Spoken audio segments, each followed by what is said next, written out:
Nosotros no fabricamos sillas o mesas que tú puedes decir, por ejemplo, mira, cayó nieve, vamos a dejar estas mesas con dos patas hasta el día viernes y el viernes le colocamos las dos patas.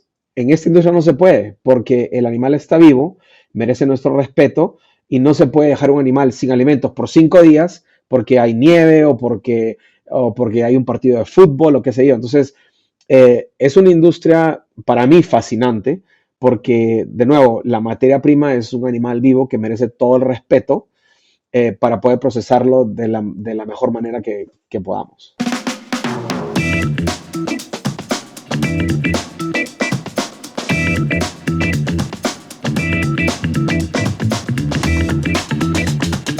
Hola, bienvenidas y bienvenidos a nuestro siguiente episodio en Navi Podcast. Le agradecemos aquí a este espacio para poder platicar con los expertos. Y el día de hoy tenemos a Juan de Villena, que nos va a platicar un poquito más de seguridad alimentaria, de perspectivas de bienestar animal y muchos otros retos a los que él está muy consciente. Juan, muchísimas gracias por acompañarnos en este episodio. Con gusto, muchas gracias a ustedes por la invitación. Quisiera empezar, Juan, con qué mejor introducción que tú te presentes y nos platiques un poquito de qué haces, qué has hecho y qué estarás haciendo en este futuro cercano. Bueno, sí, con gusto. Mi nombre es Juanfra de Villena, soy peruano de nacimiento.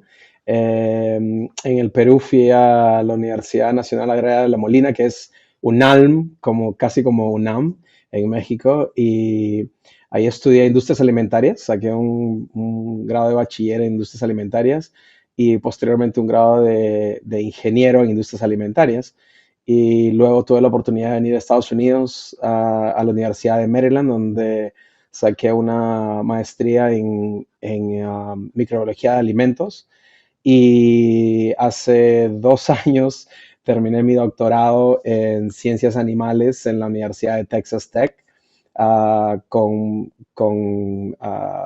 centrada básicamente en inocuidad alimentaria.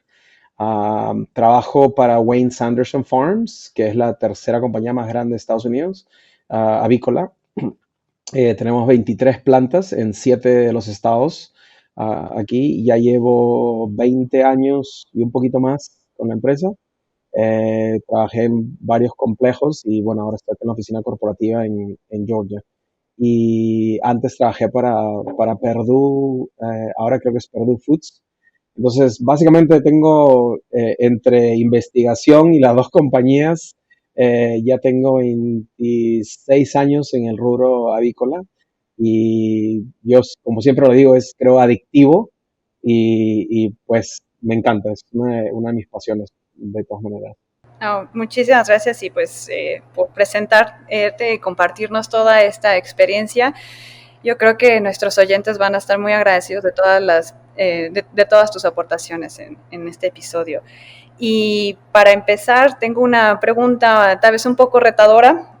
Quisiera que nos contaras tu perspectiva de cómo, con esta experiencia que tienes de trabajando en el medio, en la industria, cómo las empresas avícolas han estado equilibrando la necesidad de tener una producción efectiva, que sea eficiente, pero al mismo tiempo metiéndole estos nuevos retos que vienen desde muchísimos frentes, que es la seguridad alimentaria y ahora también el tema de bienestar animal. ¿Cómo logran encontrar ese balance? Claro, y esa es una pregunta muy buena. Yo no trato, soy muchas veces controversial en cómo respondo a ese tipo de preguntas y lo hago con toda la pasión y el respeto del mundo. Yo creo que es primordial que las empresas garanticemos la seguridad alimentaria y creo que la industria avícola en general hace un muy buen trabajo, puesto que proveemos alimentos no solo nutritivos, sino suficientes, pero garantizando también que sean seguros, en nuestro caso, que de la industria avícola, que no enfermen a nadie. Ahora, ahí viene la parte controversial.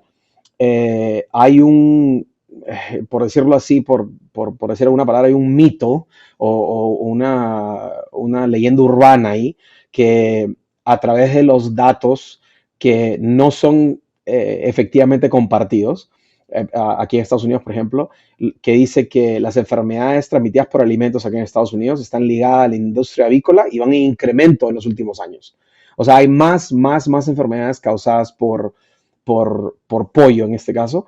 Y ahora estamos en el último reporte del IFSA, que estamos arriba del 17% de la atribución de la data. Pero lo que no se habla es de la contraparte. Hemos llegado al punto más alto de consumo avícola per cápita en los Estados Unidos. Estamos arriba de las 100 libras por persona por año. Entonces hay más consumo de pollo. Entonces cuando, por ejemplo, nosotros hablamos de la tasa de enfermedades causadas por pollo sobre el consumo de pollo, estamos actualmente en el nivel más bajo. La tasa es alrededor de los 0.145 y si nos vamos a los detalles más específicos aún, no se dice que el consumo de pollo, sino más del 50%, por ejemplo, de estas enfermedades, de este 17%, son causadas por la manipulación de pollos criados silvestremente. Entonces, no por el consumo propiamente dicho, sino o sea, más del 50%.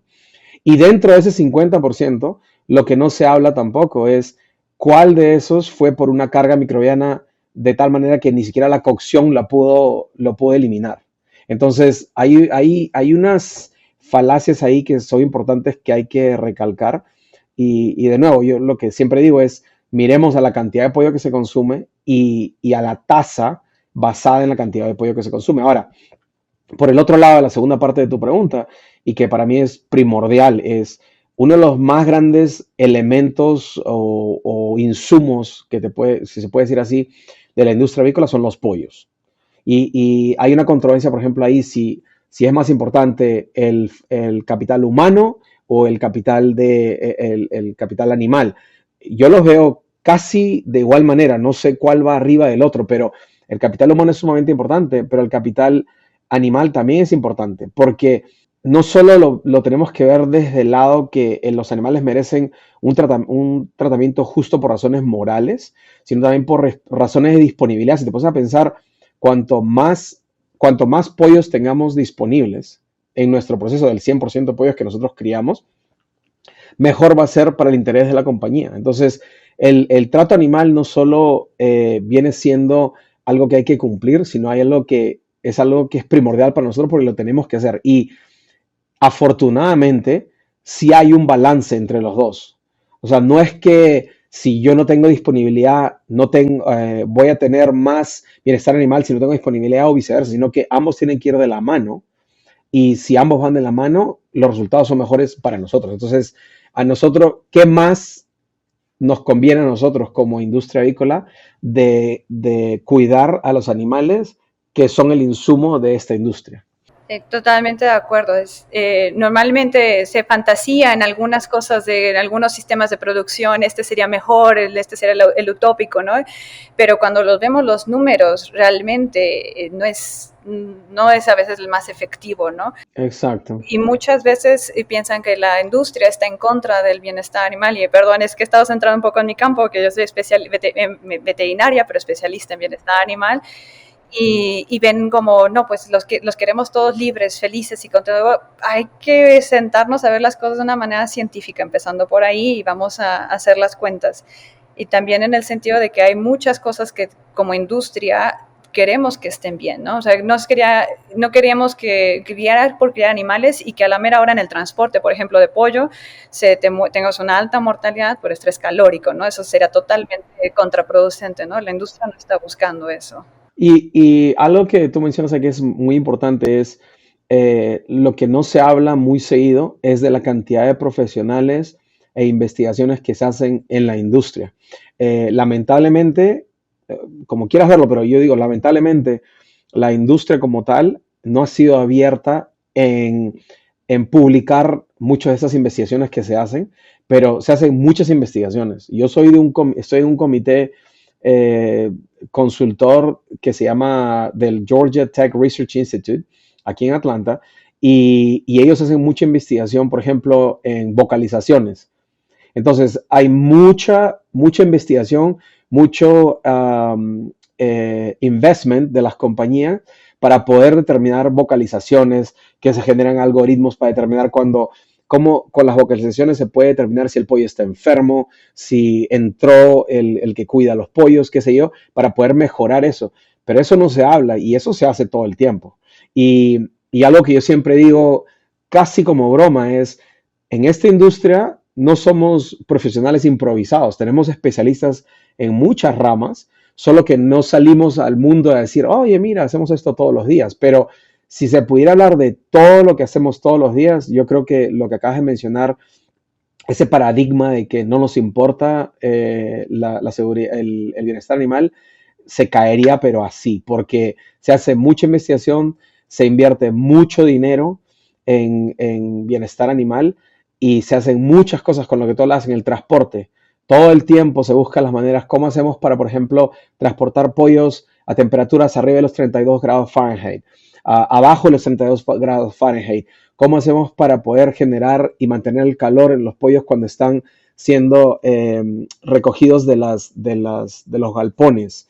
¿Cómo hacemos para mejorar la llegada de los pollos a la planta, para reducir el tiempo de espera de los pollos en la planta? O sea, hay muchas inversiones que necesitaríamos más de días hablando de las cosas que la industria hace. Claro que va a sonar como que yo soy de un lado, ¿no? Pero yo lo vivo todos los días, lo hablamos todo el tiempo, lo tenemos dentro de nuestras indicadores de performance de la empresa y siempre nos estamos hablando, semana a semana, día tras día. Y no solamente lo ven de una manera independiente, ¿no? Eso me llevaba a otra pregunta. O sea, ustedes lo están haciendo todas estas investigaciones, pero también lo están alineando o viendo cómo se relaciona a la eficiencia productiva también, ¿no? Por ejemplo. No se ve el bienestar de una manera aislada, ¿no? Entonces, como a veces se considera, ¿no? Yo siempre pienso, bueno, no pienso, sino me ha pasado que digo, soy veterinaria, especialista en bienestar animal, y la gente cree que me dedico a abrazar pollos o ir a papacho a los animales. Pues no, ojalá eso hiciéramos todo el tiempo, pero la verdad es que estamos siempre tratando de encontrar ese vínculo, ¿no? Y ustedes, ¿cómo han encontrado esta alineación entre bienestar animal y garantizar la seguridad alimentaria? Pues, como te había mencionado, es un balance perfecto y van de la mano. Entonces, lo que yo siempre digo es, mucha gente dice que las nuevas tendencias se focalizan más en el bienestar animal y muy independiente de que eso sea verdad. Nosotros como empresa y como industria, en ese lado se habla por la industria, hemos implementado procedimientos, políticas desde hace mucho tiempo, no por presión de consumidores, para garantizar el bienestar animal y la disponibilidad. Si tú pones a pensar, por ejemplo, en nuestra compañía, todos los gerentes de calidad que trabajan en las 23 plantas son certificados en PACO, no PACO Francisco, sino PACO. Sí, Professional Animal Auditing Certification Company, ¿no? Sí, exacto. Organization. Entonces, todos están certificados en PACO. Hacemos auditorías internas, hacemos auditorías externas. Tenemos comités de consultores y, por ejemplo, en ese comité a nivel ejecutivo tenemos miembros internos, del cual yo pertenezco, pero también miembros externos, y muchas veces de esos miembros externos, que son 3, uno de ellos tratamos que no tenga especialización en bienestar animal, porque también necesitamos esa perspectiva de alguien que diga, oye, esto está pasando aquí, parece mal a los ojos de una persona que no está envuelta en el tema de bienestar animal, para que nosotros podamos decir, oye, sí, entiendo cómo lo dices, la ciencia dice esto, pero está bien lo que tú dices, porque muchas veces el bienestar animal como tal, hay personas que lo llevan al punto que tú decías, a la humanización. Y entonces lo que el humano necesita, el animal necesita, y no necesariamente va de la mano. Y por otro lado también, por ejemplo, yo lo que le digo a las personas que trabajan con nosotros es, tú puedes estar agarrando un pollo en la mano, solo para observarlo. Y alguien puede tomar una foto de eso y decir de que tú estás apretando al pollo, que le estás dañando. O sea, solo con un agente visual puedes trastornar la historia que en verdad ocurre detrás de eso. Entonces, eh, una de las cosas, por ejemplo, que siempre digo es, nosotros antes de que fuera tendencia el bienestar animal, ya teníamos dentro de nuestras políticas, por ejemplo, cualquier violación a las normas o a las políticas de bienestar animal son sujetos a terminación de empleo y a consecuencias penales. O sea, son denunciados al Estado. No por presión de alguien, sino porque nosotros decidimos que eso va así. ¿Por qué? Porque para nosotros porque para nosotros es extremadamente importante. Entonces, por eso es que tenemos toda esta regla. Pero si nosotros esperamos a que, a que el consumidor o a que las nuevas tendencias dicten lo que vamos a hacer, entonces siempre vamos a estar detrás, no adelante. Entonces, eh, para mí el tema de la seguridad alimenticia y el bienestar animal van de la mano, pero tiene que ser una decisión de la empresa sin importar, bueno, tienes por supuesto que te tienen que importar las regulaciones, pero lo que me refiero es sin importar las diferentes tendencias, porque al final el bienestar animal no tiene nada que ver con las tendencias, con lo que uno quiere. Es que el bienestar animal es multidisciplinario, pero también es un tema muy apasionante para algunas personas y se puede dejar de lado la perspectiva científica. Exacto. Y se lleva, como bien tú decías, a malinterpretar con otras cosas, ¿no? Algo que quisiera enfatizar que mencionaste que se me hizo muy interesante y que no necesariamente conozcan algunas personas o empresas en Latinoamérica es este tipo de comités que estabas mencionando en el que participan diferentes perfiles, personas con diferentes perfiles, pero están siendo calificados con, aquí mencionamos a Paco, que se les da esta característica de auditores en el tema de bienestar animal, pero en este concepto es bastante nuevo. En algunas empresas aquí en México, por ejemplo, solo tengo noción de 2 o 3 empresas grandes de producción proteína animal que tienen un comité tal cual consultivo de bienestar animal. Entonces y en América Latina siento que sucede lo mismo en otros países. Entonces, si nos puedas comentar un poquito de la experiencia de trabajar de comités. Sí, mira, voy a dar dos pasos atrás. El compromiso tiene que venir desde arriba, punto número uno. De acuerdo, total. No hay de que empieza abajo y sube, no, tiene que ver de arriba que esta es la decisión que vamos a tomar. Si alguien viola alguna de las regulaciones de bienestar animal, se le separa de la empresa. Eso no puede venir de abajo, tiene que ser desde arriba, el compromiso. Pero luego de eso, ahora me voy a ir al otro extremo. Por ejemplo, nosotros dentro de nuestros KPIs, Key Performance Indicators, de la empresa, no solo de calidad o de food safety, de la empresa, tenemos indicadores de bienestar animal. O sea, el performance de un complejo está directamente ligado al bienestar animal. Entonces, el compromiso ahí entra en que nosotros como empresa, a nivel ejecutivo, hemos tomado la decisión de que cada complejo va a tener un indicador de performance que va a estar ligado con el performance de esa, acompañado con el objetivo financiero, de producción, de recursos humanos, está metido ahí el bienestar animal. Ahora, lo otro es la cantidad de verificaciones que se pueden hacer. Cada gerente de calidad de cada planta tiene la responsabilidad, por ejemplo, de hacer las auditorías internas, pero además tenemos un grupo corporativo que se dedica a auditar, que también va a auditar esas plantas en lo que es bienestar animal. Y aparte tenemos las auditorías externas, que hacemos 2 veces por año por complejo. O sea, estás hablando de 40 auditorías de bienestar animal al año que cuestan. O sea, no son gratis. Entonces, ese es el compromiso también, el compromiso financiero. Voy a dedicar dinero para tener estas auditorías. Aparte de los chequeos que normalmente se hacen. Ahora, cada chequeo que se hace sube a una nube, porque todo lo hacemos electrónicamente. Entonces, electrónicamente sube a una nube y con esos datos se hace un análisis, no solo de tendencia, sino de riesgo. Entonces, de todas las 20 plantas, por ejemplo, que hacen beneficio animal, nosotros podemos determinar cuáles son las plantas que pueden estar en riesgo antes que sea un riesgo.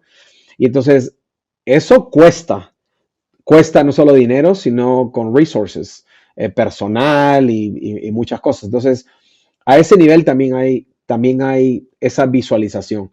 La data que el de operaciones, el de finanzas, también está evaluando todas las semanas, discutiendo todas las semanas.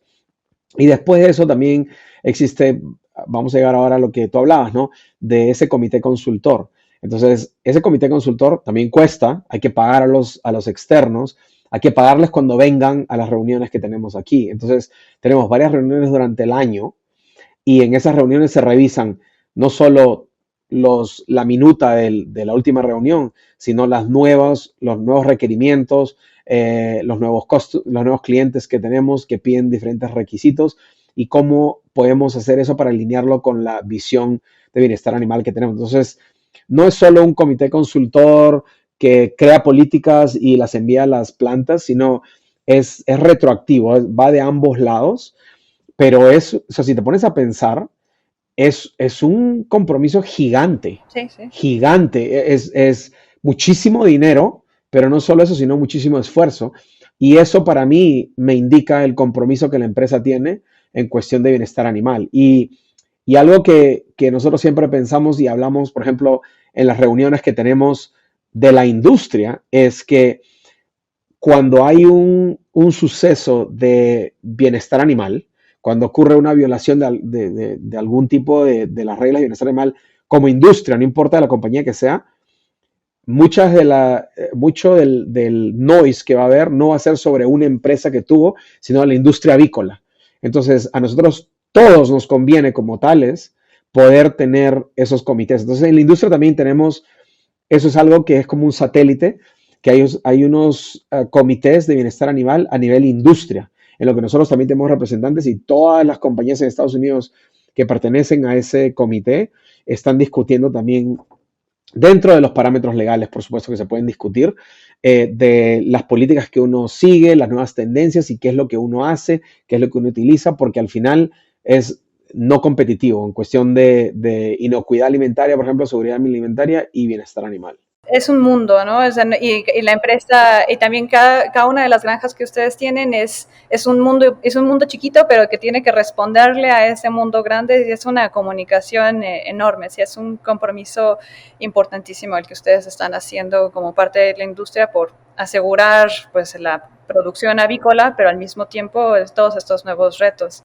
Exacto. Y algo que me gustaría añadir ahí es, por ejemplo, y yo también lo uso esto siempre cuando hablo con personas que no son de la industria, es nosotros trabajamos en una industria en la que la principal materia prima es un animal vivo. No, nosotros no fabricamos sillas o mesas que tú puedes decir, por ejemplo, mira, cayó nieve, vamos a dejar estas mesas con dos patas hasta el día viernes y el viernes le colocamos las dos patas. En esta industria no se puede porque el animal está vivo, merece nuestro respeto y no se puede dejar un animal sin alimentos por 5 días porque hay nieve o porque hay un partido de fútbol o qué sé yo. Entonces, es una industria para mí fascinante porque, de nuevo, la materia prima es un animal vivo que merece todo el respeto para poder procesarlo de la mejor manera que podamos. Me encanta, Juan Fray. Quisiera añadir aquí, muchas veces durante mi formación, y aún así lo sigo escuchando a veces en el medio, escucho que los colegas dicen, bueno, la gallina es una máquina maravillosa, ¿no? Y se hace mucho el símil a los animales como si fueran máquinas, ¿no? Y lo escucho más en el trabajo con aves y cerdos principalmente, pero lo escucho más en el sector avícola, ¿no? Entonces, sí son seres maravillosos, pero son seres vivos, como bien mencionas tú, ¿no? Entonces, si lo enfatizamos en que son animales y que tienen necesidades el día de hoy, en el minuto que estamos viviendo, podemos entender que pues son seres vivos y no los podemos dejar de lado, ¿no? Y a veces cambiarnos ese poquito de vocabulario que a veces hemos acumulado de que lo asimilamos a una máquina, pues cuando no lo es, ¿no? Entonces nos va a hacer caer en la realidad de los retos que tenemos y también de muchas veces cómo las demás personas nos escuchan, ¿no? Porque si nos escucha una persona que no es de este sector hablar de ellos como máquinas, pues pensarán muchas cosas no tan favorables de nosotros, ¿no? Exacto, exacto. Pero es el nombre que nosotros le estamos dando. Quisiera cambiar un poquito y que nos platicabas de innovaciones tecnológicas o prácticas de gestión que consideras que son claves para el futuro de la seguridad alimentaria en el sector avícola. Pues va a ser una respuesta larga, porque yo sé que no tenemos mucho tiempo, pero quizás yo creo que, yo creo que eso como tema podría ser una sesión completa, pero yo te digo, algo que me fascina, por ejemplo, nosotros como empresa tomamos la decisión de no utilizar papel para calidad e inocuidad. Entonces, a partir de enero del 2023, del año, 2024, miento, hace un año que somos paperless en calidad y inocuidad. No utilizamos papel. Todo es en una tableta y todos los datos de inocuidad que se hacen en la planta, que se obtienen, los valores, concentraciones químicas, temperaturas, observaciones, e inclusive los chequeos por calidad, todo se hace en una tableta. Okay, ese fue el paso número uno, ¿no? Tengo toda la información en una tableta, electrónicamente, ya no tengo que ir a papeles y meterlo en Excel. Ahora está todo en una tableta y sube una nube. Y después de estar satisfechos con eso, nos hicimos la pregunta, ¿y ahora qué? Ya tengo toda la data en una nube, ¿y ahora qué? Entonces, de ahí viene la segunda revolución que yo he visto, gracias a Dios que he sido testigo en estos veintitantos años, y es la de el análisis de datos. Entonces, lo que hicimos es dentro de nuestro departamento, y va a sonar medio loco para algunos, pero dentro de nuestro departamento tenemos un área de análisis de datos. Ahora, y ahí hago un paréntesis, ¿no? Alguien puede decir, oye, pero el gerente de calidad no puede hacer análisis de datos, el director no puede hacer análisis de datos, el vicepresidente no puede hacer. Claro que pueden hacer, pero ahí vamos a la diferencia entre hacer un gráfico y hacer un análisis de datos. Cualquiera puede hacer un gráfico. Te vas a Excel, sacas un tutorial y sacas un gráfico. Pero el análisis de datos va más allá de hacer un gráfico. El análisis de datos incluye, este es mi gráfico, voy a hacer una tendencia, voy a hacer un análisis de riesgos para ver con esa tendencia qué riesgo puedo tener, probabilidad de fallas. Entonces, incluye mucho más que hacer un gráfico en Excel. Entonces, tenemos nosotros un departamento dentro de nuestro departamento que solo se dedica al análisis de datos. Entonces, agarramos esa información de calidad e inocuidad y entonces con eso empezamos a hacer los famosos dashboards. Y los dashboards son ahora que incluyen inteligencia artificial, algo que yo no soy experto, pero más o menos sé lo suficiente para ser peligroso, pero hay un equipo que tenemos que se dedica a hacer eso con inteligencia artificial, con machine learning, que es parte de inteligencia artificial, con los dashboards y que sacan las tendencias. Porque, por ejemplo, yo puedo tener información microbiológica de cuántos positivos o qué incidencia de UFC por mililitro tengo de salmonela en partes de pollo, por ejemplo. Y lo puedo tener distribuido en las diferentes partes. Pero eso es bonito de tenerlo, pero ¿qué me dice esa data? Esa data me dice que, por ejemplo, en base a esos 2 años de data que tengo, cada vez que hay 9 fallas, o me estoy inventando números acá, 5 fallas dentro de esta ventana, la probabilidad que tengas una falla grande es 90%. ¿Cómo cambias, cómo actúas, cómo reaccionas? Algo que antes no teníamos disponible. Antes teníamos disponible mirando en Excel y dibujabas una línea y decías acá, pero ahora con información estadística que se puede hacer, se pueden utilizar estos nuevos conceptos. El concepto de Statistical Process Control, control estadístico de proceso, que puedo utilizar para determinar tendencias. Entonces, para mí eso es otro avance tecnológico, porque no solo recolecto data electrónicamente, sino ahora hago un análisis completo. Y ahora con este análisis, no gráficos, análisis, puedo ir al gerente de cada planta, ya sea de operaciones, de calidad, y decirle, mira, esta información me dice esto y estás a este riesgo, hay que cambiar A, B, C. Entonces, eso para mí es un avance grandísimo. El segundo que me parece que es brutal es cuando yo empecé en esta industria, lo único que existía, por ejemplo, para la detección de materiales extraños, foreign material, eran detector de metales. Y los detectores de metales, como su nombre lo dice, solo detectan metales. Y es más efectivo para detectar metales ferrosos que metales, por ejemplo, de stainless steel, de acero inoxidable. Pero de ahí surgió esta nueva tecnología, si se puede decir así, de rayo X. Entonces, los rayos X que pueden detectar huesos, pero no detectan nada más. Luego cambió hay una nueva tecnología que con rayos X pueden detectar materiales extraños, pero pueden detectar materiales extraños, pero no son tan eficientes para metales, porque los detectores de metales son más efectivos para metales. Quizás un rayo X sea más efectivo para acero inoxidable, pero no tanto como ferroso. Y ahora el concepto de, no sé cómo se dice, hyperspectral imaging, imagen. De alta espectro. Eso.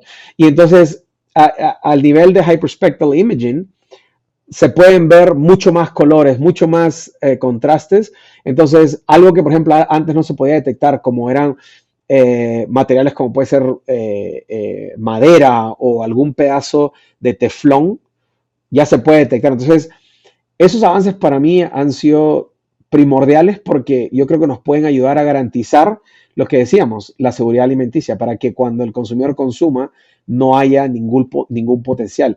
Entonces, claro, seguimos con el mejoramiento de nuestro proceso para asegurarnos que no hayan los materiales extraños, pero utilizando estas nuevas tecnologías, imagínense el beneficio, ¿no? Es doble. Entonces, esos dos creo yo que son los más grandes.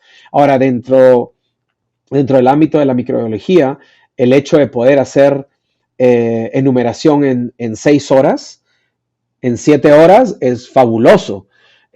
Ahora, yo lo que siempre digo, ¿no? Hemos avanzado de tener resultados de prevalencia en 3 días a tener resultados de enumeración en 6 horas, pero aún nos falta el papelito que yo pueda tocar una pieza de pollo y que me diga en ese momento si es positivo, si está arriba de cierto nivel, e inclusive que me diga algo de serotipos. Entonces, pero yo creo que eso en el ámbito microbiológico ha sido un avance que yo nunca me imaginé que podía tener. O sea, yo siempre pensé que el NPM, el número más probable, iba a ser el estándar de por vida, pero al punto que hemos llegado ahora en una cuestión de 20 años, al punto que podemos enumerar en 6 horas, para mí también es fabuloso. Entonces, yo creería que los dos primeros que comenté, y esto de la microbiología, y solo te lo he dicho a grandes rasgos, ¿no? Porque como te digo, yo podría hablar horas de eso, me parece que son fabulosos. No, no, es impresionante, ¿no? Yo creo que no se cuenta a veces, como bien mencionabas antes, para el tema de bienestar animal, todos los avances que hace la avicultura es impresionante, ¿no? O sea, de que antes, unos 30 años tal vez no hubieran pensado tanto en tecnología innovo, ¿no? Y ahorita es pan de todos los días, ¿no? Y todo cómo avanza la avicultura es a pasos agigantados y hay que estarse actualizando con estos temas. Entonces agradecemos mucho todo lo que nos has platicado. Quisiera que nos comentaras algún dato o anécdota que te haya quedado pendiente para concluir este episodio. Pues yo lo que diría es que uno, cómo me gustaría, es más como un sueño, que mucha más gente que no esté envuelta en la industria alimentaria, especialmente en la industria avícola, pudieran saber un poco más de todas las cosas que se hacen, ¿no? O sea, como te comentaba antes, yo nunca he escuchado a nadie en ningún foro ni nada hablar de estudios de vocalización de animales para determinar cuando enfermedades pueden estar empezando, pero se hace. Entonces, ¿cómo? Y es más como un reto a todos, ¿no? Incluyéndome a mí. ¿Cómo hacemos para poder poner eso afuera para que el mundo sepa que hay mucho de eso? Y la segunda parte es cuánta evolución ha habido. Y siempre cuando hablo con mis hijos les cuento cómo cuando yo era niño hablamos por teléfono que tenías que darle vuelta al número y ahora no, en la pantalla. Y yo igual me pongo a pensar en todo lo que teníamos hace 25 años que no hacíamos, que ahora hacemos en cuestión de bienestar animal. Eh, yo me acuerdo, por ejemplo, antes que existiera la certificación PACO, yo auditaba por bienestar animal con lo que sabía, con las herramientas que tenía. Y ahora con lo que sé me pongo a pensar, wow, o sea, soy mucho mejor de lo que era hace 25 años, pero hace 25 años yo no lo sabía. Entonces, todas las cosas nuevas que han habido, todos los compromisos que nosotros como industria nos hemos involucrado por simplemente algo que queremos hacer bien. Entonces, es un pedido más romántico que científico, pero es cómo podríamos hacer como profesionales en la rama avícola para que el mundo sepa que hay mucho más que un pollo siendo transportado en una carretera en México, en Estados Unidos, en Perú, Colombia, qué sé yo. ¿Cómo podemos hacer para que el mundo sepa que más allá de un pollo que llega a una planta de beneficio y que puede tener algún tipo de olor, hay una saga de eventos, de profesionales y de tiempo que ha ocurrido que es importante? Entonces, yo siempre les digo a mis hijos cuando comemos, cuando vamos a comer afuera o en la casa y dejan un pedazo de pollo, Ujú. yo les digo, no tanto sino, pero les digo, por favor termina de comértelo, porque tú no sabes el esfuerzo que ha costado en que ese pollo llegue ahí donde estás tú hoy y que no te cause ningún daño, porque no tiene material extraño, porque no tiene una cantidad de bacteria que te va a enfermar y no sabes todas las pestañas que quemé y las neuronas que quemé, yo y muchos otros millones más, para que ese pollo llegue ahí. Entonces se convierte en algo más personal. Y mi jefe siempre dice que nosotros somos una industria, voy a tratar de traducirlo del inglés al español, pues somos una industria que se inspecciona una mordida a la vez. Porque cuando el pollo llega a la mesa, el nugget o el strip o el pollo entero o el sándwich, la persona que se lo come está inspeccionando y está evaluando ese producto en cada mordida. Porque yo le doy la primera mordida, está rico, y la segunda mordida no está rica, dejo el sándwich. Entonces, eso me parece primordial y me gustaría dejar eso ahí, ¿no? Que entender que nosotros estamos en una industria de producción de alimentos más que animal, y que, como hablábamos, hay que tener mucho respeto por la materia prima principal que tenemos, pero también asegurarnos que le transmitimos al mundo de que hay mucho más detrás de un sándwich de pollo, un nugget o un strip. Me encanta la filosofía que nos acabas de compartir, y muy cierto, ¿no? Y creo que de una manera muy simple, parte de lo que nos dices es la comunicación, ¿no? Que tenemos que comunicar lo que hacemos y dar a conocer que pues no son intereses propios, es toda una industria que está trabajando por los animales, por la seguridad de los alimentos y también por el ambiente al final y al cabo, ¿no? Exacto. Y yo sé que eres una persona muy ocupada, pero tenemos una última pregunta. Ya te dejaremos ir. La última pregunta es la más difícil de todas. Es, ¿a quién nominarías para en nuestro siguiente episodio que pudiera compartirnos también sus experiencias?